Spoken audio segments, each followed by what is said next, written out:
여러분 진짜 큰일 났습니다. 우리가 그동안 알고 있던 리플은 어쩌면 진짜 리플의 모습이 아니었을지도 모릅니다. 지금 리플의 가격이 왜 이렇게 지지부진한지 언제쯤 폭발할 수 있을지 궁금하셨다면 오늘 영상의 모든 답이 담겨 있습니다. 이건 단순한 코인 이야기가 아니라 글로벌 금융의 판도를 바꾸는 거대한 혁명의 서막입니다. 먼저 가장 중요한 사실부터 말씀드리겠습니다. 바로 리플의 미래 가치에 대한 결정적인 단서인데요. 많은 분들이 리플의 엄청난 발행량 때문에 가격 상승에 한계가 있을 거라고 걱정하시죠? 맞습니다. 하지만 그건 절반만 맞는 이야기입니다. 지금 리플랩스는 매월 초에 약 10억 개의 XRP를 시장에 푸는데 여기서 핵심은 그들이 쓸 만큼만 쓰고 남은 6억에서 7억 개 정도는 다시 에스크로, 즉 잠금 계좌에 묶어버린다는 겁니다. 이게 무슨 의미일까요? 현재 락업되어 있는 이 막대한 양의 XRP가 전부 소진되려면 가장 빨라야 앞으로 6년에서 7년 정도가 걸린다는 계산이 나옵니다. 자, 그럼 6에서 7년 뒤에는 무슨 일이 벌어질까요? 바로 그때부터가 진짜 시작이라는 겁니다. 시장에 풀리는 물량이 사라지고 나면 XRP 가격은 본격적으로 날뛰기 시작하면서 오히려 가치가 계속해서 올라가는 디플레이션 코인으로 완벽하게 전환되는 거죠. 수수료로 사용되는 XRP는 아주 적은 양이라도 영원히 소각되어 사라지기 때문에 쓰이면 쓰일수록 그 총량은 줄어들고 희소성은 극대화될 수밖에 없는 구조입니다. 자, 그럼 이 엄청난 잠재력을 가진 리플, 우리는 대체 무엇을 보고 투자를 해야 하는 걸까요? 사실 암호화폐를 기술적으로 완벽하게 이해한다는 건 정말 쉬운 일이 아닙니다. 하지만 오늘 우리는 이 복잡한 기술의 장막을 걷어내고 리플의 진짜 가치를 들여다볼 겁니다. 리플의 초기 철학이 어떻게 변해왔는지, 그에 따라 기술은 어떻게 진화했는지, 그리고 리플 원장은 대체 어떻게 작동하는지를 개괄적으로 살펴보면 왜 리플이 다른 코인들과는 차원이 다른 특별한 존재인지를 깨닫게 되실 겁니다.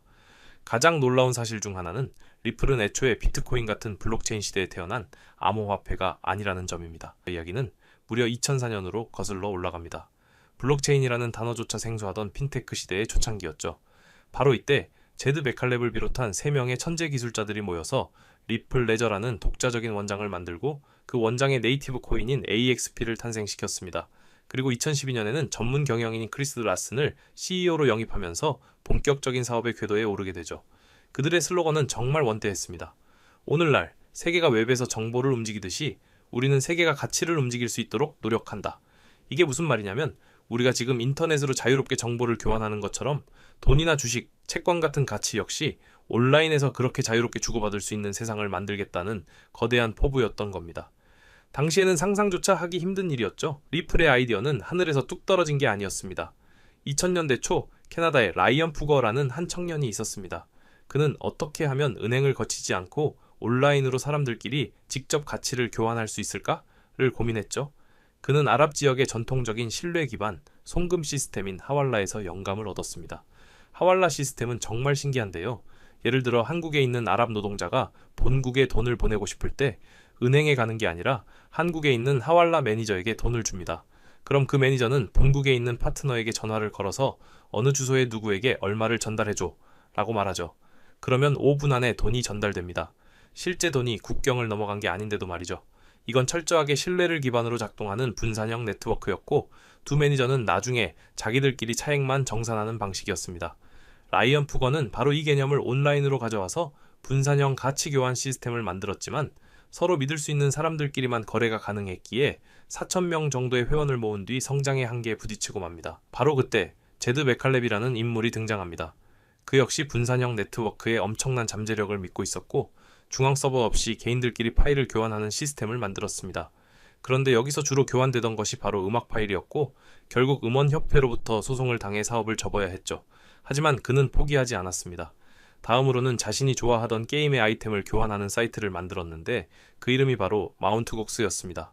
그러던 2009년 비트코인이 세상에 나타났습니다. 제드 메칼렙은 비트코인을 보자마자 이것이 엄청난 기술적 진보임을 직감했고 자기가 만든 게임 아이템 거래소를 재빨리 비트코인 거래소로 바꿔버립니다.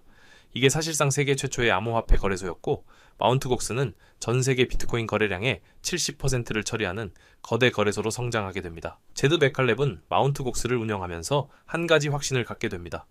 블록체인 네트워크를 이용하면 현재의 느리고 비싼 금융 시스템을 획기적으로 개선할 수 있겠다는 것이었죠. 하지만 동시에 비트코인의 명확한 한계도 간파했습니다. 아시다시피 비트코인은 블록 하나가 만들어지는데 10분이 걸리고 거래 한 번 하려면 대기 시간까지 20에서 30분이 걸립니다. 초당 처리 속도도 고작 7건에 불과하고 수수료도 비쌌죠. 이걸로는 글로벌 금융을 혁신할 수 없다고 판단한 그는 앞서 말한 라이언 푸거의 리플페이 시스템을 발견하고는 바로 이거다 라고 외쳤을 겁니다.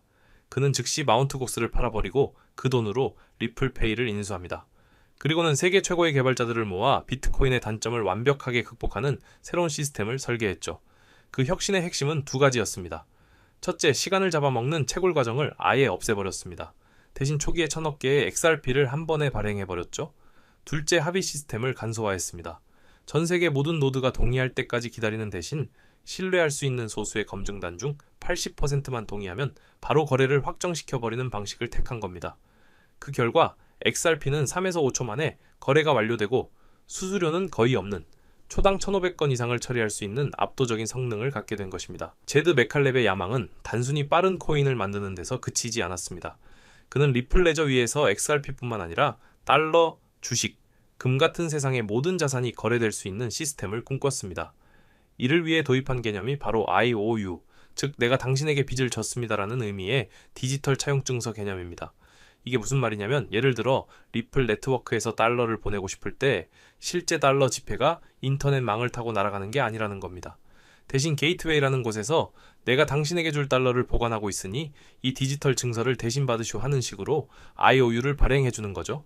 이건 앞서 설명드린 하왈라 시스템과 정확히 같은 원리입니다.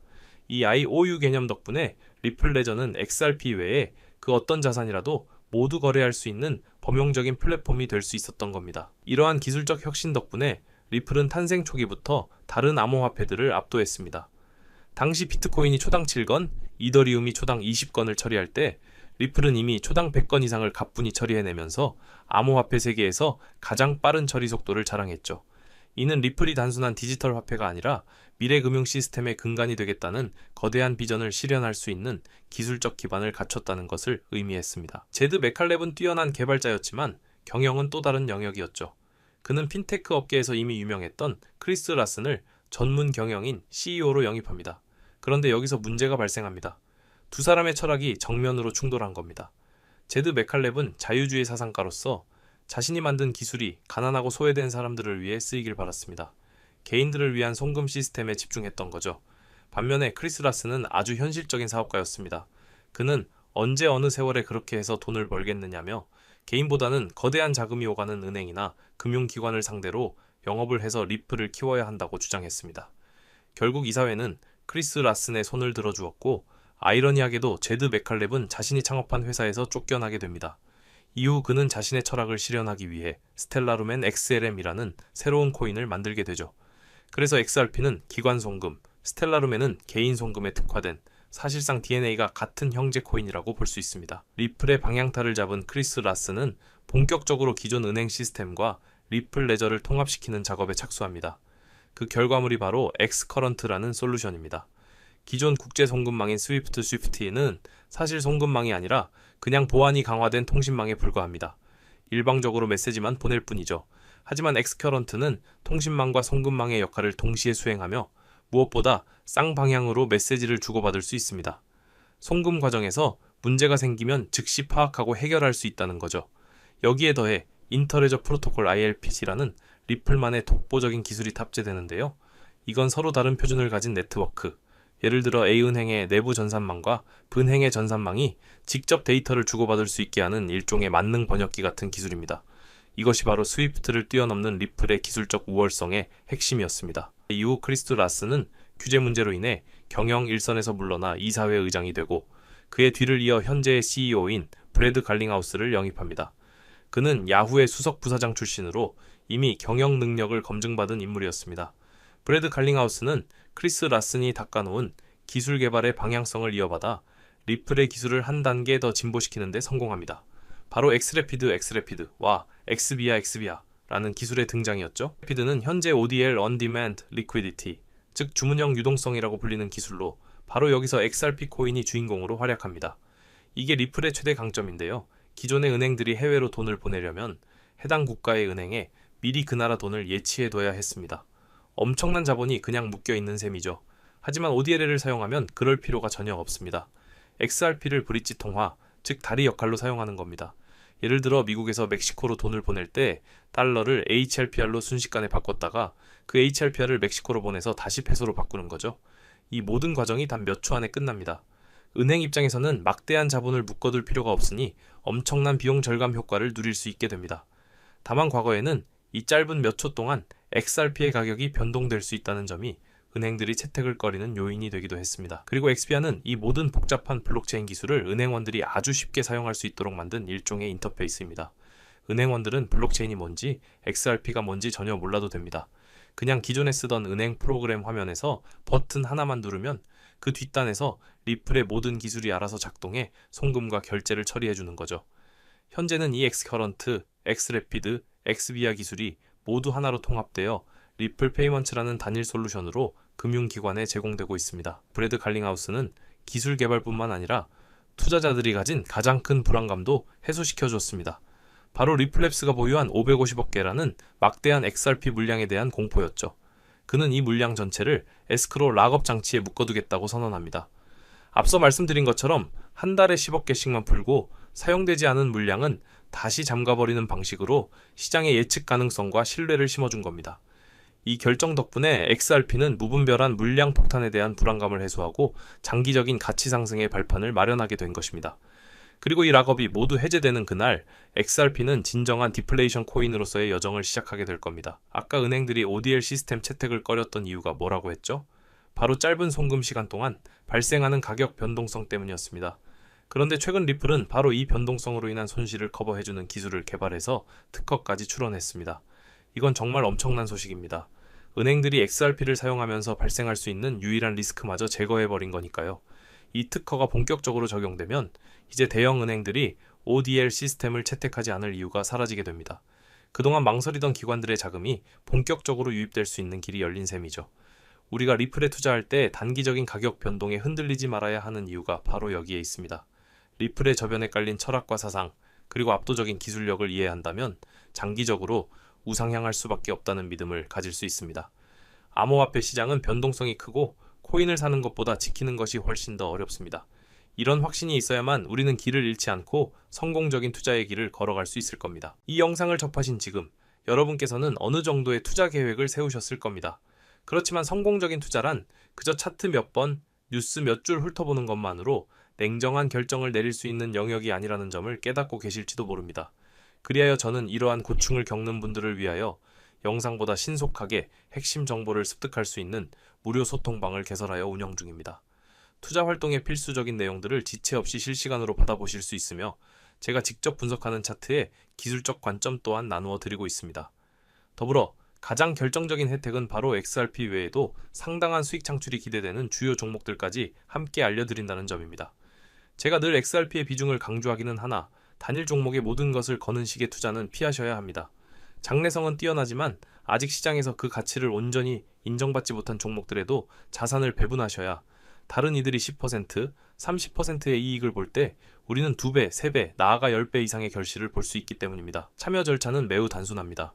현재 시청 중인 채널을 구독하시고 영상 하단 설명란에 링크를 눌러주시면 됩니다. 그러면 간단한 설문과 연락처를 기입하는 양식이 나타날 것입니다.